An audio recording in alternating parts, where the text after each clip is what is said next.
పంచశక్తి పీఠములలో మధుర మీనాక్షి ఆలయ పీఠము ప్రముఖమైనది. మీనముల వంటి చక్కని విశాల నేత్రములతో ఒకే ఒక మరకత శిలతో అమ్మవారి విగ్రహం చెక్కబడింది. ఆకుపచ్చ నీలం కలగలిపిన మరకతమణి శరీర కాంతి ఆ తల్లి ప్రత్యేకత. మధురను పరిపాలించే ఆ పాండ్యరాజులంతా ఆ తల్లిని ఆడపడుచుగా, కులదేవతగా, జగజ్జననిగా ఆరాధిస్తారు. దేవీ భాగవత పురాణంలో మణిద్వీప వర్ణనలా ఆ ఆలయాన్ని పాండ్యరాజులు రూపొందించారు.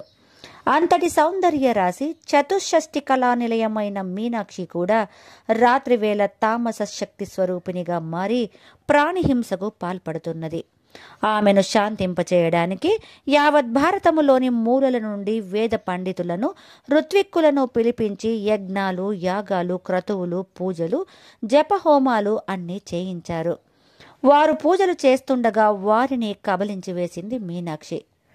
పాండ్యరాజు నిస్సహాయంగా ఉండిపోయి తమ రాచరికపు కర్తవ్యంగా రాత్రివేళ నగరంలో నరసంచారం లేకుండా నిషేధాజ్ఞలు విధించారు. సంధ్యా సమయానికల్లా ప్రజలంతా తమ తమ పనులన్నీ పూర్తి చేసుకుని రాత్రి ప్రారంభం కాగానే ఎవరి ఇళ్లలో వారు బందీలుగా మారిపోయారు. ఆపద వచ్చినా, అపాయం వచ్చినా వారికిక బయటికి వచ్చే వీలు లేదు. వచ్చారో నగర సంచారానికి బయలుదేరిన అమ్మవారి కోపాగ్నికి ఆహుతైపోవలసిందే.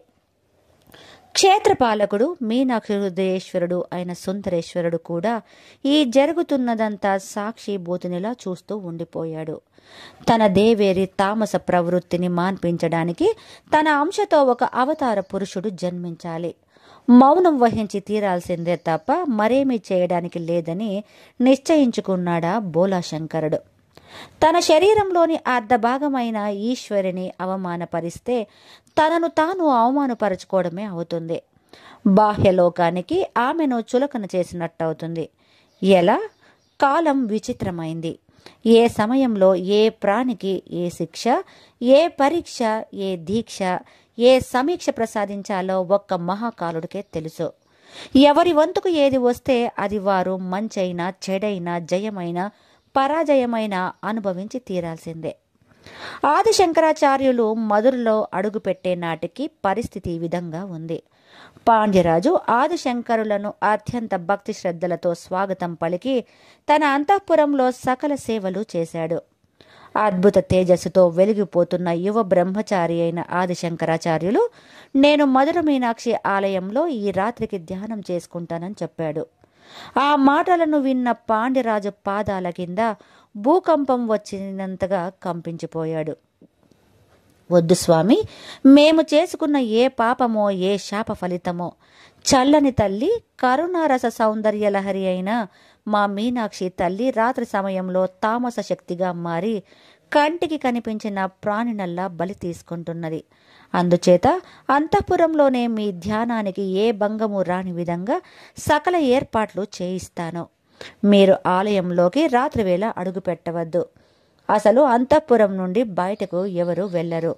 పొరపాటుగా బయటకు వస్తే వారు మరణాటికి లేనట్టే లెక్క అని వివరించి పాండ్యరాజు వేడుకున్నాడు. ఆదిశంకరాచార్యులు పాండ్యరాజును శత విధాల సమాధానపరిచాడు. సన్యాసులకు గృహస్థుల భిక్ష స్వీకరించే వరకే ఉండాలే కాని తర్వాత వారు గృహస్థుల గృహాల్లో ఉండరాదు. మేము ఆలయంలోనే ఉంటాం. జగన్మాత అయిన మీనాక్షి అమ్మవారిని మనసారా ధ్యానం చేసుకుంటే తప్ప నాకు సంతృప్తి కలగదు. మీరు అడ్డు చెప్పవద్దు అన్నాడు. పాండ్యరాజు హతాశుడైనాడు. దైవీ తేజస్సుతో వెలిగిపోతున్న ఈ యువ బ్రహ్మచారినిక చూడనేమో అని పాండ్యరాజు ఆవేదన చెందాడు. ఆదిశంకరాచార్యను ఆలయంలోనికి తీసుకుని వెళ్లి తిరిగి అంతఃపురానికి వెళ్ళాడు. పాండ్యరాజుకు ఆ రాత్రి నిద్ర పట్టలేదు. ఈ యువ సన్యాసిని అమ్మవారి బలి తీసుకుంటుందేమో, ఆ పాపము తన తరతరాలను పట్టి పీడిస్తుందేమో అని నిద్ర రాక అటు ఇటు పచార్లు చేయసాగాడు. రాత్రి అయినది. గర్భగుడికి ఎదురుగా విశాలమైన మండపములో పద్మాసనం వేసుకొని ఆదిశంకరాచార్య ధ్యానంలో కూర్చుండిపోయాడు. మరకత శ్యామ అయిన ఆ తల్లి ఆయన మనోనేత్రాల ముందు ప్రత్యక్షమై బ్రుకుటి మధ్య నిలిచి సహస్రారములో ఆసీనురాలై చంద్రకాంతి వంటి వెలుగులతో సుధావర్షం కురిపిస్తున్నది. ఆ సమయంలోనే ఆలయంలోని గంటలన్నీ వాటంతటవే మ్రోగనారంభించాయి. ఆలయంలోని అన్ని వైపులా దీపారాధనలోని వెలుగులు దేదీప్యమానంగా వెలగసాగాయి. గర్భగుడిలో మరకతశిల ఆర్చామూర్తిలో చైతన్యం వచ్చి అమ్మవారు మెల్లగా పీఠం నుండి లేచి నిల్చున్నది. పాద మంజీరాలు గల్లుమన్నాయి. సుందరేశ్వరుని వైపు తిరిగి వినమ్రంగా నమస్కరించింది. కర్ణతాటంకాలు దగదగా మెరుస్తుండగా ఆమె ధరించి ఉన్న ఎర్రని రంగు పట్టుచీర, బంగారు జరి అంచుల కుచ్చిళ్ళు నేలపై జీరాడుతూ పుడమి తల్లికి స్వాంతన చెబుతున్నట్లుగా, కోటి వెన్నెలలు రాసిపోసినట్టుగా చిరునవ్వుతో ఆ తల్లి గర్భగుడి ద్వారము వద్ద వచ్చి లిప్త కాలం ఆగింది. ఎదురుగా విశాలమైన మండపంలో ధ్యాన సమాధిలో ఉన్న యువక యోగి ఆమె విశాల నయన దృష్టిపదంలోకి వచ్చాడు. ఎవరీతడు? ఈ అద్భుత తేజస్సేమిటి? నుదుట విభూతి రేఖలు, అందులో కుంకుమబట్టు, మెడలో రుద్రాక్షమాలలతో బాలశివునిలా ఉన్న ఆ యోగిని చూస్తుంటే తనలో మాతృ మమత పెళ్ళుబుకుతున్నదేమిటి? ఈ వేళప్పుడు ఆలయంలో ఉన్నాడేమిటి అని ఆశ్చర్యం కలిగింది. క్షణకాలమే ఇదంతా. గర్భగుడి గడప దాటిన ఆ తల్లిపై ఒకానొక ఛాయారూప తమస్సు ఆవరించుకుంది. ఆమెలో సాత్విక రూపం అంతరించి తామసిక రూపం ప్రాణం పోసుకుంటోంది. మరకత శ్యామ కాస్త కారుమబ్బు వర్ణంలోకి మారి భయంకర దంష్ట్రా కరాళ వదనంతో దిక్కులను సైతం మృంగివేసే భయంకరమైన చూపులతో అడుగు ముందుకు వేస్తుంది మహాకాళి స్వరూపంలా. ఇందాక తల్లి ఆకారం గర్భగుడిలో సాక్షాత్కరించిన సమయంలోనే ఆదిశంకరులు ధ్యాన సమాధి నుండి మేల్కొని మహాలావణ్య సేవదిని కల్లారా చూశాడు. ఆయన హృదయంలో స్తోత్రం కవిత్వ రూపంలో సురగంగలా ఉరకలివేసింది. ఆమె తామస రూపంగా మారినప్పటికీ ఆయనకు ఆ తల్లి మనోజ్ఞ రూపంగానే కనిపిస్తోంది. కన్న తల్లి అందమైనదా కాదా అనుకోరు కదా, కన్న తల్లే అంతే. అప్రయత్నంగా ఆయన స్తోత్రం చేశాడు. అడుగు ముందుకు వేస్తూ ఆయనను కబలించాలని వస్తున్న ఆ తామసమూర్తికి ఆ స్తోత్రం అమృతపు జల్లుల చెవులకు సోకింది. దంష్ట్రాకరాల వదనంతో రేఖామాత్రపు చిరునవ్వు ఉదయించింది. స్తుతిస్తున్న డింబకుని భక్తి పారవస్యానికి ఆశ్చర్యవందింది. అతని ఆత్మస్థైర్యానికి, తపశ్శక్తికి ఆశ్చర్యంగా చూచింది. నిజానికి సమయంలో తన వదనంలోకి శలభంలా వెళ్ళిపోవలసిన వాడు మృంగటానికి బుద్ధి పుట్టడం లేదేమిటి? అర్ధనిమిలితాలైన కన్నులతో భక్తి పారవస్యంతో వజ్రాసనం వేసి కూర్చొని స్తోత్రం చేశాడా యువక యోగి పొంగవడు. భవానీ భుజంగ ప్రయాత స్తోత్రం. ఆ యువక యోగిలోంచి కవిత్వం గంగాజరిలా పొంగి పొరలి వస్తోంది. జగజ్జనని త్రుళ్ళిపడింది. తామస భావంతో నిండిపోయిన ఆమె హృదయంలో ఒకానొక సాత్విక తేజం కిరణం తటిల్లతల తటాలున మెరిసింది. ఆహా, తన శక్తిపీఠ స్థానము ఎంత అద్భుతంగా చెప్పాడు ఈ యువకుడు. అవును, తాను త్రికోణ బిందు రూపిణి, శ్రీచక్రరాజ నిలయ, సహస్రారమనే మహాపద్మంలో శివ శక్తి స్వరూపినిగా పరాశక్తిగా ఉండే తన ఉనికిని ఎంత చిన్న శ్లోకంలో ఎంత చక్కగా వర్ణించి గుర్తు చేశాడు. మరి తనలో ఈ తామస భావాలేమిటి? తన సృష్టిని తానే కిరాతకంగా హింసించే ఈ భావనలేమిటి? ఆలోచనలో పడింది అమ్మవారు. ఆదిశంకరుల ముఖ కమలము నుండి సురగంగలా వచ్చిన స్తోత్రము తరంగాలుగా ఆమె కర్ణ తాటంకాలను దాటి, కర్ణపుటాలని దాటి ఆమె ఆలోచనల్లో సుడులు తిరుగుతోంది. ఏమిటిది? ఇతడు వసిన్యాది వాగ్దేవతలకు మరో రూపమా? ఏమి పద లాలిత్యము, ఏమా కవిత్వము, ఏమా కంఠస్వరము, ఏమి భక్తి తత్పరత, ఏమి వర్ణన! శ్రీచక్రరాజములోని నవావరణల్లోని దేవతాశక్తి బృందాలు, అనిమాది అష్టసిద్ధులు ఈ యువక యోగికి కరతలామలకము. ఎవరు నాయనా నీవు? నా దారికి అడ్డుగా కూర్చున్నావేమిటి? నేనీ సమయంలో సంహార కార్యక్రమము చేపట్టాను. నిన్ను చూసి నీ స్తోత్రానికి ముగ్ధురాలనై క్షణకాలం ఆగానంతే. నీవు తొలగు. నిజానికి నీవి పాటికి నాకు ఆహారం కావలసిన వాడివి. నీ వాక్కు నన్ను ఆకట్టుకొన్నది అన్నది జగజ్జనని వాత్సల్యపూరిత సుధా దృక్కులతో ఆదిశంకరాచార్యను చూస్తూ. ఆదిశంకరులు సాష్టాంగ దండ ప్రణామం చేశాడు. అంబా శాంభవి చంద్రమౌళి రబల కాత్యాయని సుందరి గంగాజరిలా సాగిందా స్తోత్రం. తల్లి తల పంకించింది. నవవిద్రుమ బింబశ్రీ నత్కారి రథనచ్చద.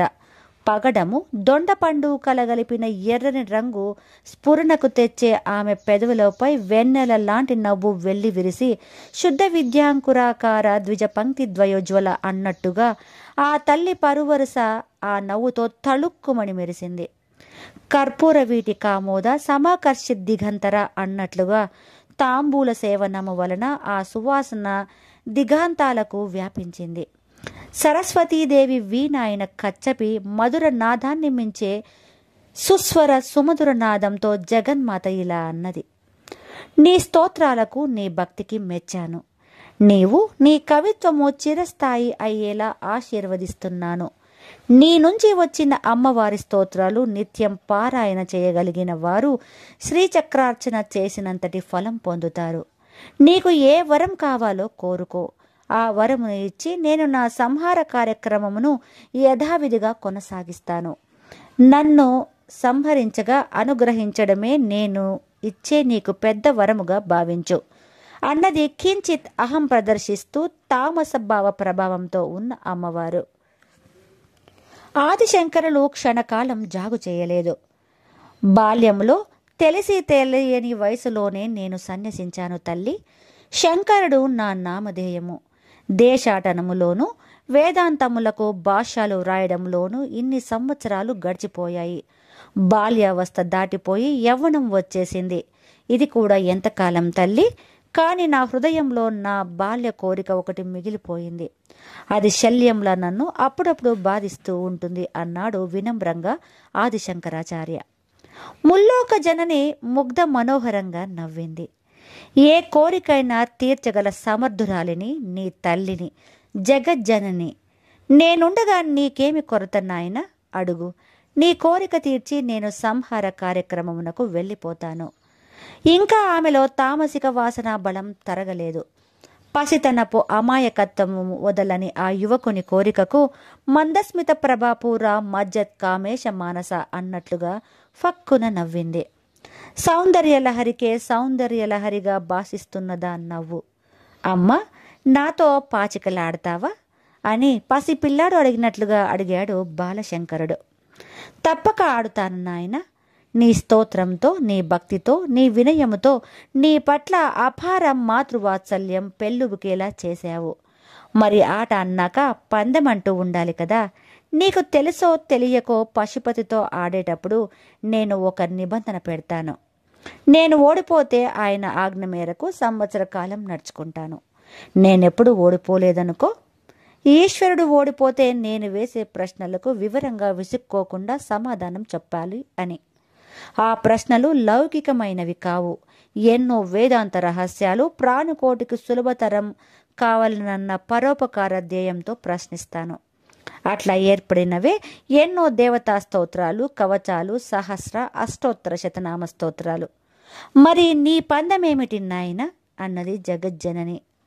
ఆమెలో పశుపతినే పాచికలాటలో ఓడించే తన నైపుణ్యము తాలూకు కించిత్తు అహం తొణికిసలాడుతోంది. ఇదంతా గమనిస్తున్న సుందరేశ్వరుడు నిశ్శబ్దంగా లోపల నవ్వుకున్నాడు. ఆమె గెలుపు, తన ఓటమి ఎవరి కోసం? లోక కళ్యాణార్థం.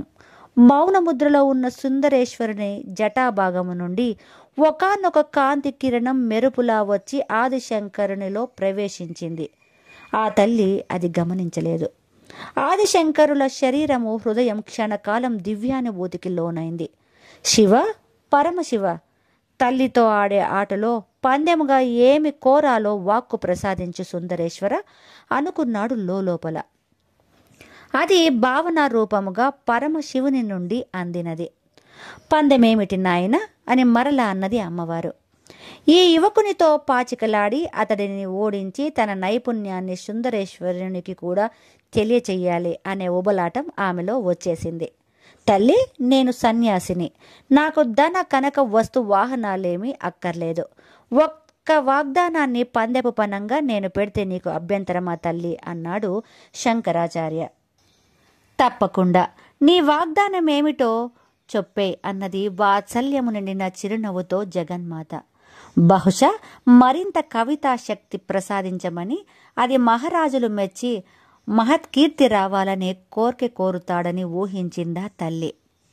తల్లి, నీవు కరుణామయివి, నీవు తామస శక్తివై ఈ సంహార కార్యక్రమం చేయడం నాకు బాధాకరంగా ఉంది. ఆటలో నీవు ఓడిపోతే ఈ సంహార కార్యక్రమము ఆపేసి అందరినీ కాపాడాలి. నేను ఓడితే మొదటగా నేను నీకు ఆహారం అవుతాను అన్నాడు దృఢచిత్తముతో ఆదిశంకరాచార్య. జగన్మాత నవ్వింది. నిన్ను ఆహారంగా తీసుకోను నాయన. నేను ఓడిపోతే నీ మాట ప్రకారం నేను ఈ సంహార కార్యక్రమమును ఆపేస్తాను, సరేనా అన్నది. ఆమెలో తాను ఎన్నడూ ఓడిపోననే దృఢ విశ్వాసము నిండుగా ఉంది. పశుపతినే ఓడించే తనకు ఓటమి రాకూడదు. ఈ యువకును నిరుత్సాహపరచకూడదు. గెలుపు అతడికే లభిస్తుందనిపించేట్టుగా మెల్లగా ఆడుతూ చివరలో ఓడించి తన సంహార కార్యక్రమమును కొనసాగించాలి అని ఆలోచించింది. ఆదిశంకరాచార్య వినమ్రముగా మొక్కాడు. తల్లి, దివ్య మహిమలు గల పాచికలు నీవే సృష్టించు. నీవు కోరిన పందెం నీకు, నేను కోరిన పందెం నాకు పడేలా ఆ పాచికలలో నీ మహత్యము నింపు. నేను ఆటలో అన్యాయం ఆడను, అనృతము పలుకను. నీవు నాతో పాటు ఈ విశాల మండపంలో కూర్చోనవసరం లేదు. నీ గర్భగుడిలోని ఉన్నతాసనం మీద కూర్చో అమ్మా అన్నాడు. ఏమిటి నాయనా ఆలోచిస్తున్నావు? ఆట మొదలుపెట్టు. పాచికలు నీవే మొదట వేయి, చిన్నవాడివి. నీవు మొదట ఆడటము న్యాయమన్నది మీనాక్షి అమ్మవారు. ఆమె హృదయంలో మాత్రం, సుందరేశ్వర, నీ అర్ధాంగిని, నాకు ఓటమి ఉండకూడదు. నీ దగ్గరే నేను ఓటమిని ఏనాడు చూడలేదు. ఈ బిడ్డ దగ్గర ఓడిపోతే నాకు చిన్నతనంగా ఉంటుంది. మరి మీ ఇష్టం అన్నది. సుందరేశ్వరుడు చిరునవ్వుతో ఆశీర్వదించాడు. ఆదిశంకరులు, తల్లి, నీవు సృష్టించిన ఈ దివ్య పాచికలు ఈ క్షణాన నా చేతిలో ఉన్నాయి. నీలోని దివ్యత్వము నాలోకి వచ్చినట్టే కదా. ఈ భావనే నన్ను పులకింపచేస్తోంది. అమ్మా జగన్మాత, ఇంతటి అదృష్టం ఎంతటి యోగులకు దక్కుతుంది? మరల ఈ అవకాశం రాదు నాకు. పశుపతితో తప్ప మరెవతోనూ పాచికలాడని తల్లివి సాధారణ మానవుడినైన నాతో ఆడటానికి అంగీకరించావు. అందుకని ఈ రాత్రి జరుగుతున్న వర్తమాన కాలము చాలా విలువైనది, మహత్తరమైనది. నీ లలిత సహస్రనామములోని కొన్ని నామాలు, వాటి అర్థాలు ఆలోచిస్తూ ఈ క్షణాలకు ఒక అద్భుతమైన పవిత్రత, ప్రయోజకత కూడా చేకూర్చుకుంటాను. నీ నామాలు పలుకుతూనే ఆటాడుతాను. అభ్యంతరమా తల్లి? అలాగని ఆటలో ఏమరపాటు చూపను అన్నాడు భక్తితో. సాక్షాత్తు గురు రూపిణివైన నీవు తోపింపచేసే అర్థాలతో ఆ స్తోత్రం మరింత మహత్వపూర్ణమవుతుంది అన్నాడు భక్తితో, పాచికలు చేత పట్టుకొని నమస్కరిస్తూ. తన్మయురాలైనది ఆ తల్లి. సంఖ్యాశాస్త్ర ప్రకారం పావులు కదుపుతున్నాడు. సంఖ్యలకు, అక్షరాలకు అవినాభావ సంబంధం ఉన్నది. అమ్మవారికి ఆటలో ఆసక్తి హెచ్చింది. ఇరువురు పావులు న్యాయబద్ధంగా కదులుతున్నాయి. తాటంక యుగలీభూత తపనొడుపు మండల అన్నట్లు అమ్మవారు అతని న్యాయబద్ధమైన ఆటను తల పంకిస్తోంది. ఆ తల్లి తాటంకాల కాంతి సూర్యచంద్ర తేజో వలయాల్లాగా కనిపిస్తుండగా ఆదిశంకరాచార్య అమ్మవారిని స్తోత్రం చేస్తున్నాడు. విజయ, విమల, వంద్య, వందారు జనవత్సల అన్నాడు. తల్లి నవ్వింది. విజయము అంటే విజయము నాదే కదా నాయన అన్నది ఆట మధ్యలో ఆపి కించిత్ గర్వంగా. విజయ పరంపర మనిషిలో అహం పెరిగేంతటి మహత్తును కలిగిస్తుంది. సృష్టి స్థితి లయలను నేను నిర్వహించగలనన్న గర్వముతో ఉన్న ఆ తల్లి నయనాలతో చూపులలో ఎరుపుదనం, అహం కనిపించాయి. విజయము నాది అయినా నీది అయినా రెండూ ఒకటే తల్లి. నీలో నుండి నేను ఉద్భవించాను, నాలో నీవున్నావు. ఒకే నాణ్యానికి బొమ్మ బురుసులాగా జీవుడు దేవుడు ఉన్నాడనుకుంటే ఎంత ఆనందంగా ఉంటుందమ్మా. విజయపు అంచుకు చేరుకున్న వ్యక్తి లిప్తపాటులో అపజయాన్ని చవి చూస్తాడు. విజయలక్ష్మి చివరి క్షణంలో ఎవరిని ఉద్ధరిస్తుందో అదే విజయ రహస్యము. అందుకే నీవు గుప్త యోగినివి, గుప్తతర యోగినివి. ఆ గోప్యాన్ని తెలుసుకోగలిగిన వారికి విజయమైన పరాజయమైన ఒకటే కదమ్మా. పరాజయము నీ శక్తి స్వరూపమే. ఆ పరాజయము ఎంతటి నిరాశనిస్తుందో అంతటి పట్టుదలను ప్రసాదిస్తుంది. ఆ పరాజయము ద్వారా పొందిన అవమానపు ధైన్యము దైవము పాదాలను పట్టుకునేలా చేస్తుంది. ఇది మాత్రం విజయము కాదా తల్లి అన్నాడు ఆదిశంకరాచార్య భక్తి పారవస్యముతో అమ్మవారికి మ్రొక్కుతూ. అమ్మవారు దిగ్భ్రాంతి చెందినది. గెలుపోటములు, ద్వంద్వాలు సర్వం ఒకటిగా చూడగల దివ్య అద్వైత స్థితికి చేరుకున్న ఈ యువకుడు కారణ జన్ముడు. సర్వము బోధించగల సమర్థ గురువుగా రూపొందుతాడు భవిష్యత్తులో. లోపల అనుకోబోయిన అమ్మవారి వాత్సల్యం పెళ్ళుబుకి పైకి అనేసింది. నాయన, నీ ప్రతి అక్షరం ఒక కవిత్వమై, ఆ ప్రతి కవిత స్తోత్రమై, ఆ స్తోత్రం ప్రతిదీ శృతి సమ్మతమై, వేదమై, వేదవాణి అయి అలరారుగాక. నీవు వేసే పందెం నీవు వెయ్యి. ఇద్దరు పావుల్ని న్యాయబద్ధంగా నేను కదుపుతాను. ఆ సుందరేశ్వరుని సాక్షిగా నేను కపటం మోసం చేయను.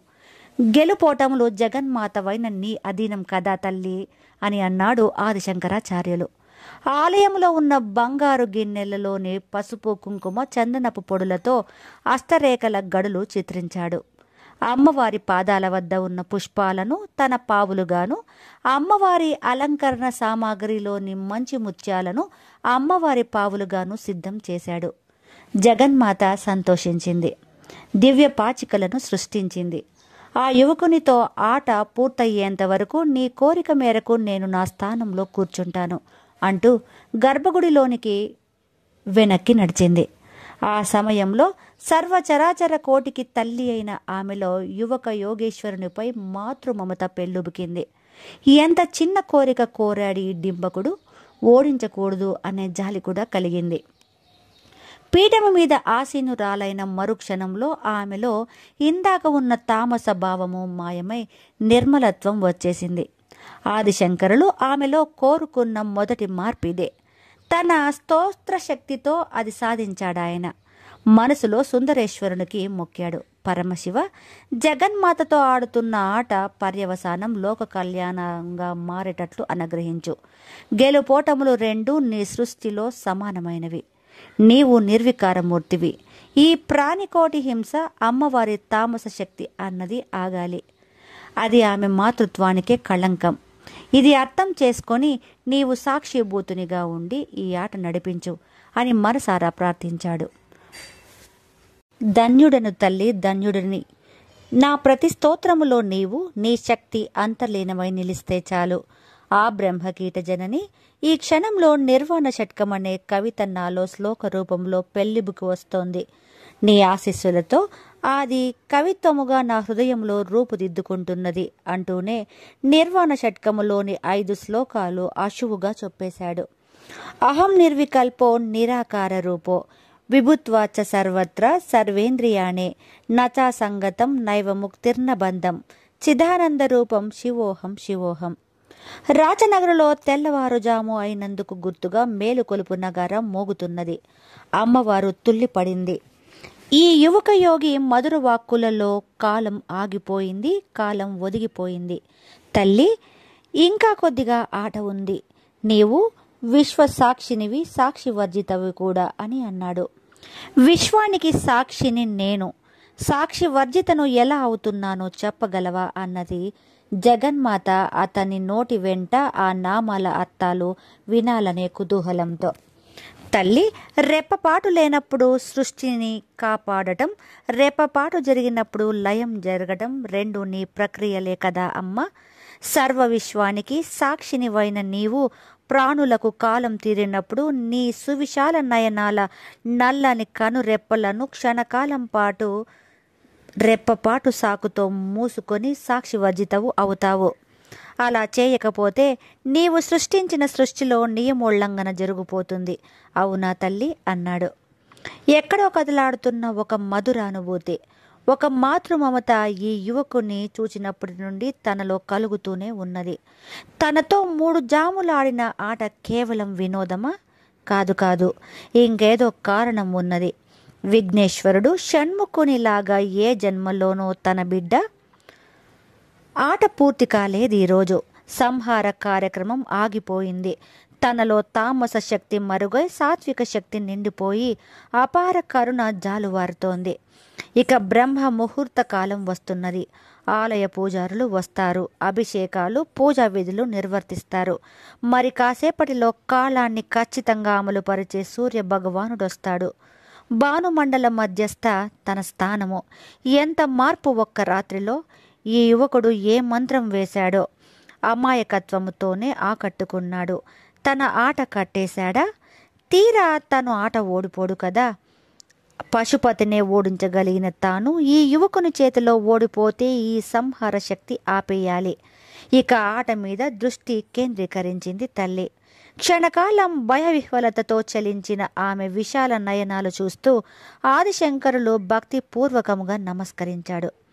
అమ్మవారి కుండలిని యోగ శ్లోకాలు సహస్రనామ స్తోత్రములోనివి. పాయసాన్న ప్రియ తక్ష పశులోక భయంకరి గానము చేస్తూ పావులు చకచక కదిపాడు. అమ్మవారిలో పట్టుదల పెరిగి త్వరగా పెద్ద పెద్ద పందేలు పడేలా పాచికలను వేస్తున్నది. దూరంగా శివభక్తులు వచిస్తున్న నమక చమకాలు, అమ్మవారి సుప్రభాత గానాలు ప్రారంభమయ్యాయి. ప్రతి పనికి ఒక నిర్దిష్ట సమయ పాలన ఉండి తీరాలి. అదే ముక్తి పదానికి మొదటి మెట్టు. నాయనా, చివరి పందెము నాది. నా పావులన్నీ మధ్య గడిలోకి వచ్చాయి. నేను గెలిచాను అంది అమ్మవారు సంతోష తరంగాలలో తేలిపోతూ. అవును తల్లి, భూపురత్రయము 4 ద్వారాలలోకి వచ్చేశాను. నేను కూడా 9వ ఆవరణ చేరాము తల్లి. నీవు బిందువులో యథాస్థానములో జగన్మాతగా కూర్చున్నావు. నీవే గెలిచావు తల్లి. నీ చేతిలో ఓటమి కంటే నీ బిడ్డకు కావలసిన కైవల్యం ఏమున్నదమ్మా అన్నాడు దివ్య పాచికలు అమ్మవారి ముందు పెడుతూ. జగన్మాత చేతిలో ఓటము కూడా గెలిపే తల్లి. ఇలాంటి ప్రత్యక్ష ఆట ఎవరికి దక్కుతుంది అన్నాడు. నేను గెలిచాను. మరి మన ఒప్పందం ప్రకారం నా సంహార కార్యక్రమమును నేను కొనసాగిస్తాను. జగన్మాతనైన నాతో పాచికలాడి నీ కోరిక తీర్చుకొని పునర్జన్మ లేని మోక్షాన్ని సాధించుకున్నావు నాయన అంది అమ్మవారు. అవును తల్లి, ఆటపరంగా విజయము నీదే. కానీ తల్లి, ఆట వైపు ఒకసారి తేరిపారా చూడమ్మా. సంఖ్యాశాస్త్రపరంగా, అక్షర సంఖ్యాశాస్త్రపరంగా, మంత్రశాస్త్రపరంగా గెలుపు నాది అన్నాడు శంకరాచార్య దృఢస్వరముతో. అమ్మవారు ఏమిటి సంఖ్యాశాస్త్రపరముగానా అన్నది. ఏది స్ఫురించని అమామయ స్థితిలో. నవావరములతో కూడిన శ్రీచక్ర రూపము, శ్రీచక్రములోని ఉగ్రబీజాలు మాయమై నీలో తాత్కాలికంగా ఆవహించిన తామస శక్తి మాయమైంది. శ్రీచక్రము నీ దేహమైతే సహస్రనామావళి నీ నామము. నీ అపార కరుణతో ఈ రాత్రంతా నా తపస్సు ధారపోసి నేను ఏర్పరిచిన ఈ శ్రీచక్ర రాజాన్ని నీవు తిరస్కరిస్తావా? నీవు చేసిన ఈ సృష్టిని, నీ ఉనికిని నీవే అర్ధరహితమని నిరూపిస్తావా? అలా చేస్తే అస్థికత ఉండక నాస్తికత ప్రబలి సర్వ సృష్టి జడత్వములోకి, తమస్సులోకి జారిపోదా అంటూ క్షణకాలం ఆగాడు ఆదిశంకరాచార్యులు. దిగ్భ్రాంతి పొందిన అమ్మవారు మండపములోనికి దృష్టి సారించింది. కోటి సూర్యప్రభలతో శ్రీచక్రం అక్కడ ప్రతిష్ఠితమై ఉన్నది. తాను చతుషష్ఠి కాలలతో, షోడశ కాలలతో బిందు త్రికోణ రూపిణిగా కొలువై ఉన్నది. అద్భుతంగా తనని చక్రంలో బంధించాడు. కాదు, శ్రీచక్రంలో కొలువు చేయించాడు. గెలుపు తనదా? కాదు, ఆ యువక యోగిదే. ఆదిశంకరుడు, అమ్మ, నా మీద ఆగ్రహించకు. ఆగ్రహము వస్తే నన్నొక్కడినే బలి తీసుకో. నాకు నీకు సాక్షిభూతుడు సుందరేశ్వరుడున్నాడు. ఆ పరమశివుణ్ణి కూడా పిలుద్దాము. న్యాయ నిర్ణయము ఆ స్వామి చేస్తాడు. అప్పుడు చూచినది అమ్మవారు సుందరేశ్వరుని వైపు. పశుపతనే పాచికలాటలో ఓడించిన జగజ్జనని నేడు ఒక బిడ్డ చేతిలో ఓడిపోయినది. ఒకసారి నీ పాదాల వద్ద నుండి మండపంలో చిత్రించిన ఈ ఆట చిత్రము వరకు నీ విశాల నయనాల చల్లని దృష్టి సారించు తల్లి. 9 నవంతో ఆట ప్రారంభించాని గుర్తుందా తల్లి? నీవు నాకు ప్రసాదించిన ధారణ శక్తితో మన ఇద్దరి పందేలు ఒక్కటి కూడా తప్పుపోకుండా ఏకరువు పెడతాను తల్లి. ఒక్క సంఖ్య, ఒక్క అక్షరం పొల్లుపోదు. తప్పు తడబాటు నాకు రాదు. సంఖ్యలకు సరైన బీజాక్షరాలను చూడు తల్లి. 44 కోణాలు, 9 ఆవరణలు కలిగిన శ్రీచక్రరాజ చిత్రాన్ని, ప్రతిష్టను ఈ ఆట చిత్రంలో చూడు అమ్మ. మాతృకావర్ణ రూపిణి అయిన నీవు ఒక్కసారి పరికించి చూడు. పందెపు సంఖ్య సరిగ్గా సరిపోయేలా సాత్విక బీజాక్షరాలను సంఖ్యాశాస్త్రముగా మలచి ఏ పొరపాటు రానివ్వకుండా న్యాయబద్ధంగా పావుల్ని కదిపాను. ఆటలో అన్యాయం చేయలేదు. అందుకు సుందరేశ్వరుడే సాక్షి, పంచభూతాలు, సర్వదేవతా గణాలు సాక్షి. బిందువు మొదలు భూపురత్రయము వరకు ప్రతి ఆవరణకు ఒక ప్రత్యేక అధిష్టాన దేవత, ఆ దేవతా శక్తులు పరివేష్టించి ఉన్నాయి. అకారాది క్షకారాంత దేవతా శక్తి స్వరూపాలకు వారి వారి ఆహార్యాలు, ఆయుధాలు, శరీరపు రంగుతో సహా ఆయా ఆవరణలలో పరివేషితులైన వారిని, ఆయా ముద్రా దేవతలను, నవరసాధిష్టాన దేవి స్వరూపాలను, యోగి దేవతలను, చక్రేశ్వరులను సంఖ్యాపరముగా బీజాక్షరాలతో నిలిపాను. ఒక్కసారి పరిశీలించి చూడమ్మా. షట్చక్రాల ప్రత్యక్ష పరోక్ష బోధే శ్రీచక్రార్చన కదా తల్లి. నీ శక్తిపీఠాలలో ప్రతిష్ఠితమైన యంత్రాలలోని ఉగ్ర బీజాలు తొలగించి కొత్తగా సాత్విక బీజాక్షరాల సహిత శ్రీచక్ర ప్రతిష్ఠ చేస్తూ వస్తున్నాను. ఆ కార్యక్రమంలో భాగంగా తల్లి నీతో పాచికలాడాను. సంఖ్యాశాస్త్రపరముగా అక్షరాలను సమీకరించి నిన్ను స్తోత్రము చేస్తూ నీ ఆశీస్సులతో వాటిని ప్రాణప్రతిష్ఠ చేశాను. అదే నీ ముందున్న బిందు త్రికోణ వసుకోణ దశార యుగ్మ మన్వస్ర నాగదళ షోడశ పత్రయుక్తం వృత్తత్రయంచ ధరణి సదనత్రయంచ శ్రీచక్రరాజ ఉదిత పరదేవతాయ. ఏమిటి వింత స్వామి అంటూ భర్త వైపు కించిత్ లజ్జ, కించిత్ వేదనతో బేలగా చూచినది మధుర మీనాక్షి. ఈ యువకుడు అద్భుత రీతిలో సంఖ్యల అక్షరాలను సంధించి యంత్ర ప్రతిష్ఠ చేశాడు. శ్రీచక్ర యంత్రాన్ని సర్వ మానవాళికి శ్రేయోదాయకముగా ప్రసాదించాడు. స్వామి సుందరేశ్వర, ఏది కర్తవ్యం? అమ్మవారు ఆర్తిగా పిలిచింది. సుందరేశ, నా యుక్తిని నీవు సమర్థిస్తావో క్షమిస్తావో నీ ఇష్టం అంటూ ప్రార్థించాడు ఆదిశంకరాచార్య.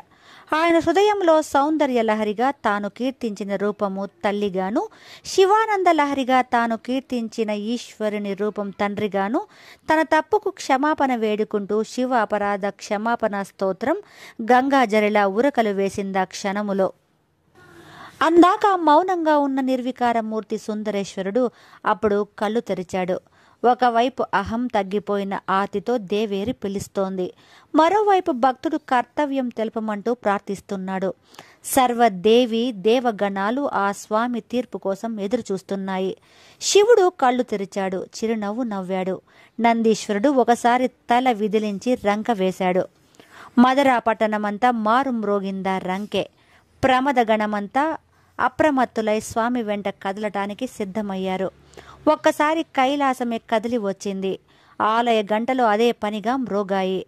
భక్త్యావేశముతో ఈశ్వరుని నక్షత్రమాలికా స్తోత్రముతో ఆదిశంకరులు స్తోత్రం చేయసాగాడు. ఆయన నోటి వెంట సురగంగ మహోద్ధృత జలపాతముల స్తోత్రములు వస్తున్నాయి. ఈశ్వరుడు సర్వదేవత ప్రమదగణ సమేతంగా మీనాక్షి ఆలయ మండపంలో సాక్షాత్కరించాడు. దేవి అన్నాడు పరమశివుడు. మధుర మీనాక్షి వినమ్రంగా లేచి నిల్చొని చేతులు జోడించినది. ఇప్పుడామె మందస్మిత ప్రభాపూర మజ్జత్ కామేశ మానస, తామసము మచ్చుకైన లేని మమతాపూర్ణ, భర్త ఆజ్ఞ తీర్పు శిరోధార్యముగా భావించే సాధ్వి, సదాశివ కుటుంబిని, సదాశివ పతివ్రత. పరమశివుడు ఇలా అన్నాడు. దేవి, నీ అహాన్ని, నీ తామస స్వభావాన్ని అదుపు చేయలేకపోయాను. ఎందరో నిర్దాక్షణ్యముగా బలైపోయారు. ఈ ప్రాణకోటిని రక్షించేదెవరు? నీ తామస శక్తినెవరూ జయించలేరు. నేను ప్రయత్నము చేస్తే నా అర్ధ శరీరాన్ని అవమానపరచటమే అవుతుంది. అందుకని సకల దేవతలు నేను సాక్షిభూతులుగా ఉండిపోయాము.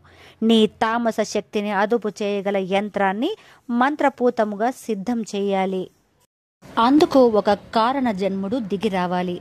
ఏ మలినం అంటని బాల్యంలోనే సన్యసించి సర్వదేవతా సాక్షాత్కారం పొంది మంత్రద్రష్టగా మారాలి. నీ అనుగ్రహానికి పాత్రుడై నిన్ను తన మాతృ ప్రేమతోనే జయించగలగాలి. అందుకే ఆ సమయం కోసం వేచి ఉన్నాను. ఇతడు నా అంశతో జన్మించిన అపర బాలశంకరుడు. నిరాడంబరముగా సాగించిన అతని పర్యటన యొక్క ఉద్దేశం అతని హృదయానికి పరమశివుడునైన నాకు మాత్రమే తెలుసు అన్నాడు శివుడు. అప్పుడు అమ్మవారి ముఖంలో ప్రశాంతత చోటు చేసుకుంది. ఆలయంలో రాత్రి ఏం జరిగిందో అనే భయంతో పాండ్యరాజు తెల్లవారేసరికి పరుగులు తీశాడు. అక్కడ కనిపించిన దృశ్యం చూసి ఆశ్చర్యపోయాడు. శ్రీచక్రానికి కాస్త దూరంలో నిల్చున్న పార్వతీ పరమేశ్వరులను స్తుతిస్తూ ఆదిశంకరాచార్యులు కనిపించారు. అప్పుడు పరమేశ్వరుడు ఆదిశంకరుల శ్రీచక్ర ప్రతిష్టతో, మీ ఇంటి ఆడపడుచునైన మీనాక్షి ఇక రాత్రివేళ తామస శక్తిగా మారదని పాండ్యరాజుకు అభయం ఇచ్చాడు. అందుకే శ్రీచక్రాన్ని దర్శించిన, స్పర్శించిన న్యాయబద్ధమైన, యోగ్యమైన అర్హతున్న వారికి సర్వ కోరికలు నెరవేరుతాయంటారు. ఆదిశంకరులు చిత్రించి ప్రాణప్రతిష్ఠ చేసిన శ్రీచక్రం మధుర మీనాక్షి ఆలయంలో భూమిలోకి వెళ్ళి ప్రతిష్ఠితమైపోయింది.